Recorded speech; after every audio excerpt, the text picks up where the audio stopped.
कर दिए थे उसमें सिंपल प्रेजेंट टेंस के अफर्मेटिव सेंटेंस का एक्टिव से पैसिव बदलाए थे। इसके बाद हम निगेटिव सेंटेंस में चलते हैं।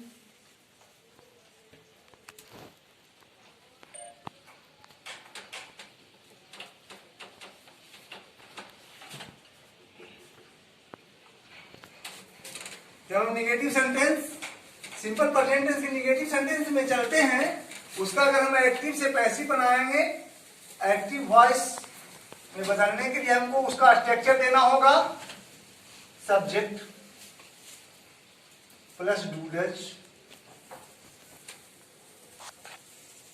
Plus not plus V1 plus object. तो सबसे पहले दोस्तों, जब हम ध्यान रहे इसमें एक ऐसा सहायक क्रिया डू और डज है, तो जब भी हम सिंपल प्रेजेंट टेंस के निगेटिव सेंटेंस हो, चाहे अफर्मेटिव सेंटेंस हो, सॉरी निगेटिव सेंटेंस हो या इंट्रोगेटिव सेंटेंस हो या WH क्वेश्चन हो, डू डज सहायक क्रिया को हम पैसिव में जब भी बदलेंगे तो उसको हटा देंगे।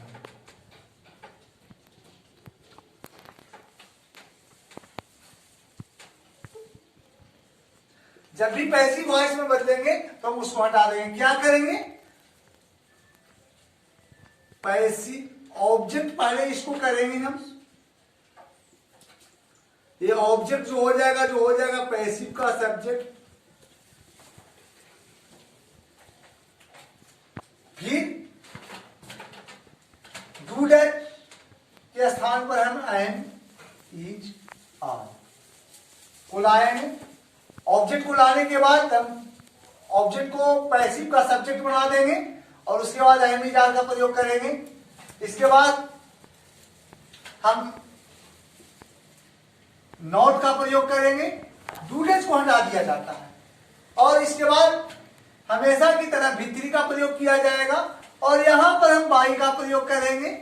पैसिव वॉइस के सब्जेक्ट को यहां पैसिव का ऑब्जेक्ट कर देंगे।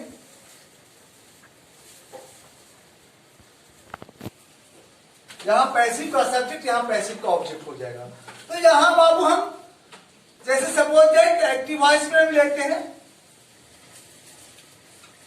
और इधर पैसिव वॉइस लेते हैं। अगर हम लिखते हैं यहां C writes, sorry C does not, C doesn't write a letter. देखते हैं डजंट लगा हुआ है, एक्टिव वॉइस है, इसको पैसिव में बदलेंगे। सबसे पहले ऑब्जेक्ट लेंगे, ऑब्जेक्ट सब्जेक्ट में बदल जाएगा बाबू ए लेटर। इसके बाद सहायक क्रिया चूंकि सिंगुलर नंबर है, सिंपल प्रेजेंट टेंस का है, इज होगा। इसके बाद नॉट का प्रयोग कर देंगे हम बाबू। इसके बाद हम यह इजेंट भी लिख सकते हो, वहां पर डज नॉट डजंट यहां पर लिखिए, इसके बाद डज नॉट भी हम यहां पर लिख सकते हैं, ऐसा नहीं है, सो ठीक है। तो ए लेटर इज नॉट। अब इसके बाद बाबू V3 का प्रयोग होगा, राइट से तीसरा रूप रिटेन हो जाएगा। इसके बाद बाई का प्रयोग होगा, सी के ऑब्जेक्ट में हर का प्रयोग होगा। ये पैसिव का सब्जेक्ट पैसिव का ऑब्जेक्ट बदल गया और पैसिव के ऑब्जेक्ट को पैसिव का सब्जेक्ट बदल, पैसिव के सॉरी एक्टिव के सब्जेक्ट को हम पैसिव में पैसिव का ऑब्जेक्ट के रूप में जब लिखेंगे तो सी का हर हो जाएगा। फिर हम दूसरा एग्जांपल पर करते हैं, I teach, I do not teach you. तो सबसे पहले बाबू ये निगेटिव सेंटेंस है, यू आएगा इसमें, यू। इसके बाद सहायक क्रिया है टेंस के अनुसार, चूंकि बात प्रेजेंट सिंपल प्रेजेंट टेंस का है, डू लगा हुआ है, तो डू और डज को हम बताए थे हटा दिया जाता है, यू के साथ आर का प्रयोग होगा। इसके बाद नॉट लगेगा। इसके बाद बाबू टीच के तीसरा रूप होगा टीच टॉट टाउट। इसके बाद बाई का प्रयोग होगा और एक्टिव वॉइस के सब्जेक्ट को पैसिव वॉइस के ऑब्जेक्ट के रूप में लिखेंगे, आई से ये बन जाएगा मी। दूसरे नेक्स्ट एग्जांपल चलते हैं। They do not help me. तो बाबू इसमें ऑब्जेक्ट से सब्जेक्ट बनाएंगे, पैसिव का सॉरी एक्टिव का ये सब्जेक्ट ऑब्जेक्ट है, इसको पैसिव के सब्जेक्ट में मी से आई में चलेंगे, आई के साथ एम का प्रयोग होगा, उसके बाद क्रिया का नोट लगेगा, उसके बाद क्रिया का तीसरा रूप लगेगा हेल्प में, तीसरा रूप हेल्प, इसके बाद बाई का प्रयोग होगा, दे का ऑब्जेक्टिव केस दे होगा बाबू। इसी प्रकार अगर हम चाहते हैं तो निगेटिव से इस पर इंट्रोगेटिव जाएंगे, और जब इंट्रोगेटिव सेंटेंस जाएंगे तो यहां पर इंट्रोगेटिव हो जाएगा बाबू, पहले सहायक क्रिया आ जाएगा, इसके बाद सब्जेक्ट आ जाएगा, इसके बाद विवरण आ जाएगा, इसके बाद हम क्वेश्चन मार्क यहां पर दे देंगे, और पैसिव में भी इसी प्रकार से हम एम इजाद कर देंगे पहले, और उसके बाद पैसिव का सब्जेक्ट कर देंगे, पैसिव का सब्जेक्ट, उसके बाद नोट का प्रयोग करेंगे, भीतरी बाई पैसिव का ऑब्जेक्ट कर देंगे। तो एग्जाम्पल पर जाते हैं, एग्जाम्पल पर जाते हैं हम एक्टिव वॉइस में।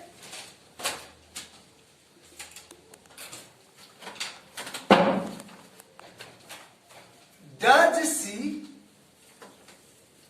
सिंग ए सॉन्ग। तो बाबू यहां फिर डूडेज को हटा देंगे, डूडेज हट के एम इजाद का प्रयोग हुआ, सॉन्ग है चूंकि सिंगुलर है तो ईज हो जाएगा पैसिव में, is a song sung by, C K Babu हो जाएगा ऑब्जेक्टिव केस है। उसी प्रकार हम आगे चलते हैं, do you teach English. Do you teach English, इसका अगर हम पैसिव बनाएंगे तो बाबू इंग्लिश है, सिंगुलर है, सब्जेक्ट चूंकि कोई भी सब्जेक्ट वो सिंगुलर होता है तो ईज आएगा, is English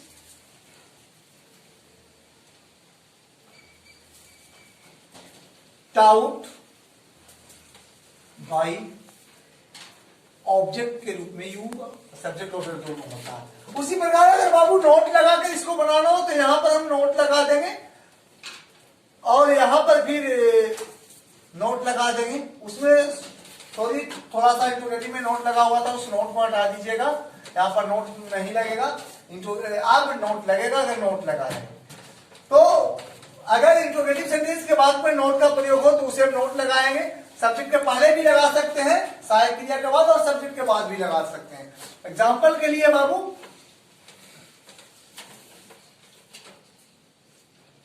do you speak Hindi, do you not speak Hindi, sorry, speak Hindi. तो बाबू ऑब्जेक्ट आएगा, सहायक क्रिया ऑब्जेक्ट के अनुसार ईज हो जाएगा, is Hindi, not spoken by you.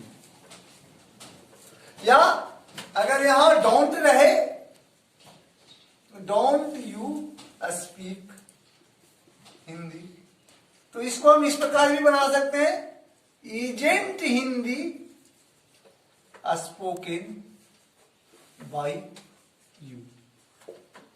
अब WH क्वेश्चन अगर बनाना हो, WH क्वेश्चन का अगर बनाना हो तो उसको भी हम उसी प्रकार इस पे आगे WH वर्ड कर देंगे, और इसके पहले WH वर्ड कर देंगे, बाकी प्रक्रिया सिर्फ नोट लगा हटाकर, और बाकी प्रक्रिया को भी हम वैसे बना सकते हैं। WH question in simple present tense. अब हम एक्टिव वॉइस में उसको देंगे, तो एक्टिव वॉइस में देंगे तो WH क्वेश्चन में WH वर्ड, तो ये WH वर्ड क्या है? WH क्वेश्चन या क्वेश्चन वर्ड भी इसको कहा जाता है। तो HO और WH और HO से शुरू होने वाले शब्द को WH वर्ड कहा जाता है, और इससे बने वाक्य को WH क्वेश्चन का वाक्य कहा जाता है, क्वेश्चन सेंटेंस कहा जाता है। जैसे व्हाई हो गया, व्हेन हो गया, वेयर हो गया, हाउ हो गया, व्हाट हो गया, etc। तो अब हम इसको बनाएंगे, इससे अब हम वॉइस बनाएंगे, इसको लेकर के हम वॉइस बनाएंगे।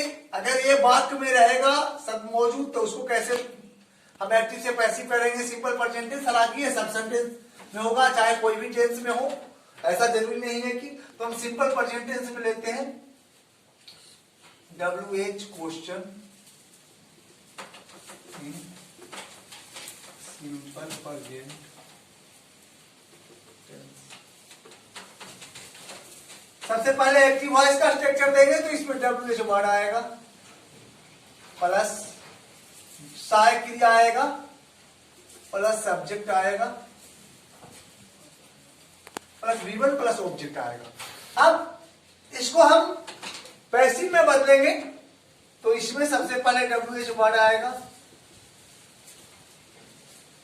Plus am, is, are, plus passive का सब्जेक्ट, और इसमें पैसिव का ऑब्जेक्ट आ जाएगा। जैसे अगर रहे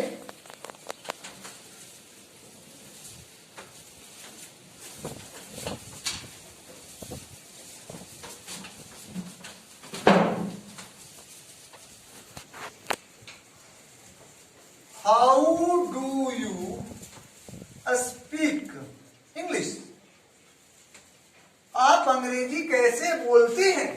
तो बाबू इसमें इंग्लिश पहले है, WH वर्ड हाउ है, तो हाउ नहीं बदलेगा, WH word is not change in active to passive. तो हाउ, इसके बाद बाबू सहायक क्रिया इंग्लिश के अनुसार यूज होगा, इसके बाद मुख्य क्रिया का तीसरा रूप लगेगा बाबू, स्पीक के तीसरा रूप spoken, by you.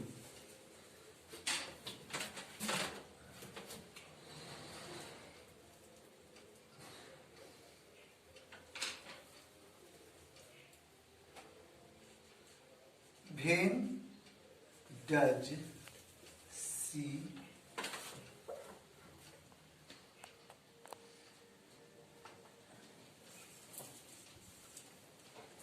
like it, वह कब इसे पसंद करती है। तो भेन हो गया बाबू, भेन इज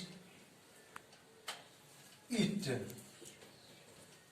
लाइक्ड बाई। तो बाबू सिंपल प्रेजेंट टेंस का वॉइस खत्म हो गया। आज इसके बाद हम अगला कंटिन्यूअस टेंस में देंगे, और कंटिन्यूअस अब बाकी टेंस का जो वॉइस है उसको हम शॉर्ट ट्रिक पर बताते हुए चलेंगे, शॉर्ट मेथड पर, इसमें क्या क्या लगेगा, और आप लोग खुद एक्टिव से पैसिव और पैसिव से एक्टिव करते हुए आप लोग चलिएगा, आप लोग खुद बनाते हुए चलिएगा। और आप लोग, हम आशा करते हैं कि आप लोग खुद अगले वीडियो में आप लोग खुद सोल्व कर लीजिएगा, और आप लोग को एक्टिव से पैसिव वॉइस बनाने में या पैसिव से एक्टिव बनाने में आप लोगों को कोई प्रॉब्लम नहीं होगा। सपोज दैट कुछ एग्जांपल हम देते हैं जिसमें कि एक्टिव से पैसिव में बदला जाए, या अगर पैसिव दिया हुआ है उसको हम एक्टिव में कैसे बदलेंगे। तो सबसे पहले बाबू, अगर हमें पैसिव वॉइस में कुछ वाक्य दिया हुआ है और इसको बदलना है क्या में, एक्टिव में, तो कैसे हम बदलेंगे। जैसे रहे, चूंकि अभी हम सिंपल प्रेजेंट टेंस का बतलाया है तो सिर्फ सिंपल प्रेजेंट टेंस का देते हैं। जैसे रहे,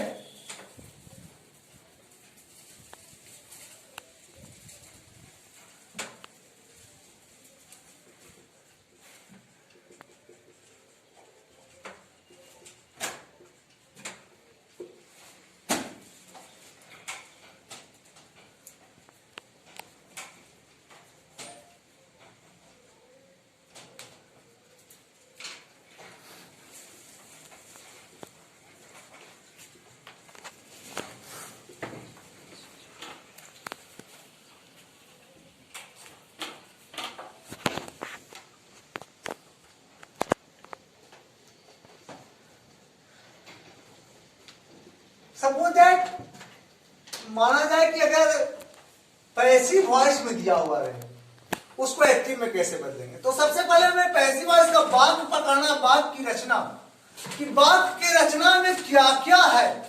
तो ध्यान देने वाली बात है, वाक्य की रचना में सबसे पहले देखना है ऑब्जेक्ट है, सबसे इसमें सहायक क्रिया है, इसमें सहायक क्रिया के बाद नोट है, सब्जेक्ट के बाद।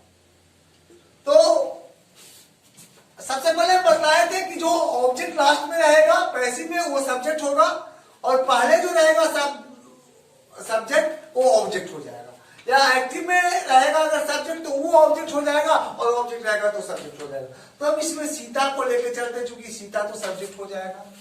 अब बाबू पैसिव एक्टिव वॉइस में पैसिव से एक्टिव में बदलने पर बाई का प्रयोग नहीं होता है, बाई का प्रयोग नहीं होता है। सबसे पहले ध्यान देने के लिए, एक्टिव से पैसिव में बदलने पर बाई का प्रयोग नहीं होता है।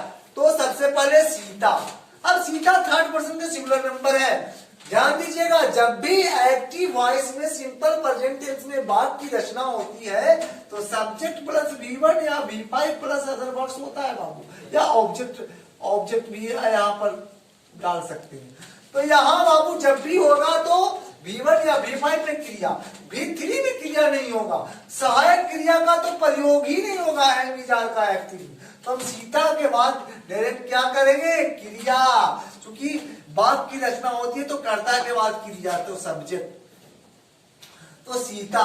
अब बाबू सीता राइट, अगर हम राइट लिखते हैं तो गलत हो जाएगा, क्योंकि क्रिया का यह पहला रूप है और सिंपल परसेंटेज का यह नियम है कि अगर क्रिया अगर कर्ता थर्ड पर्सन के सिंगुलर नंबर में हो तो वो क्रिया में एस या ईएस जोड़ा जाता है। तो चूंकि इसमें तो ई है, एस जोड़ा जाएगा, राइट्स। अब ये लेटर कर्म आ जाएगा बाबू, इसमें ईज का प्रयोग ना होगा ना V3 का प्रयोग होगा, मी से आई आएगा, आई के साथ V1 का प्रयोग होता है, इट हो जाएगा बाबू, इसके बाद बाई हट जाएगा, ई हट जाएगा, ए मैंगो बच गया जो लिखा आ जाएगा ईट ए मैंगो।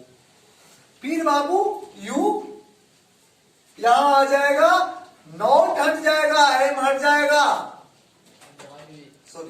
सॉरी चूंकि ये इंट्रोगेटिव सेंटेंस का वाक्य है तो इंट्रोगेटिव को बदलने के लिए डू डैश का प्रयोग होता है, तो इसमें डू आगे आएगा बाबू। यहां इंट्रोगेटिव सेंटेंस का वाक्य है तो इंट्रोगेटिव सेंटेंस के वाक्य को हम एक्टिव में बदलने के लिए डू डैश का प्रयोग किया जाता है, तो चूंकि मी है इसलिए डू आएगा, और इसके बाद आई का प्रयोग होगा, इसके बाद इट का प्रयोग होगा, उसके बाद क्रिया के बाद कर्म का प्रयोग किया जाएगा। उसी प्रकार ये वाक्य निगेटिव सेंटेंस का है, तो निगेटिव सेंटेंस में भी टेंस में जब हम बनाते हैं तो सब्जेक्ट के बाद डू डैश का प्रयोग होता है, उसके बाद नॉट का प्रयोग होता है। तो यू के बाद डू आएगा, चूंकि डू लगता है, आई वी यू दे तथा पुल्लिंग के साथ डू का प्रयोग किया जाता है, डू। इसके बाद नॉट का प्रयोग होगा, उसके बाद लग के तीसरा रूप लग्न हो जाएगा, इसके बाद आई से क्या हो जाएगा? ये हो जाएगा। आज सिंपल प्रेजेंट टेंस हम आपको समाप्त कर चुके हैं, आगे हम वीडियो देंगे। अगर आप लोग को अच्छा लगे तो वीडियो को सब्सक्राइब जरूर कीजिए।